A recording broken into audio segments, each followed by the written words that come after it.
Pour ce nouvel épisode des anecdotes de jury travail, on retrouve Charlotte qui va nous parler des entretiens annuels. Je suis Charlotte Baquier. Je suis responsable de pôle. J'accompagne au quotidien une équipe de juristes qui répondent à des questions pour des assurés. Charlotte, tu peux nous raconter ton entretien le plus surprenant ? Découvrir qu'un collaborateur envisageait de changer d'orientation professionnelle et se former à un nouveau métier lors d'un entretien EFA. Ça a été assez perturbant pour moi. J'ai dû faire preuve de beaucoup d'agilité et d'adaptabilité et mener l'entretien avec toutes ces informations dont je n'avais pas connaissance. Hey Charlotte, as-tu déjà eu un collaborateur qui a très mal pris l'entretien ? Comment t'as géré la situation ?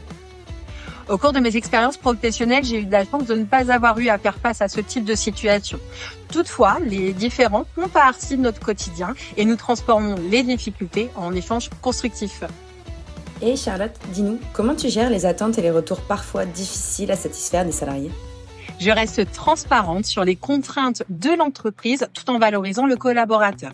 Et j'essaie surtout de trouver un équilibre entre les attentes du collaborateur et la faisabilité de leurs demandes.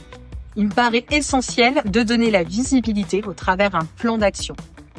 Et y a-t-il des erreurs que tu as fait dans tes entretiens annuels passés que tu ne referais plus aujourd'hui ? Ne pas préparer l'entretien en amont. Par le passé, un manque de préparation de ma part avait conduit à un entretien beaucoup moins productif, ce qui a laissé un sentiment de frustration de la part de mon collaborateur. Et pour finir, tu veux bien nous donner tes tips pour réussir ces entretiens ? 5 conseils. 1. Être bien préparé. 2. Être à l'écoute et laisser des silences et laisser l'espace à votre collaborateur. 3. S'actualiser sur des techniques d'entretien réalisées dans d'autres entreprises. 4. Une attitude positive, transparente et inspirante. 5. S'engager au travers de plans d'action. Merci Charlotte.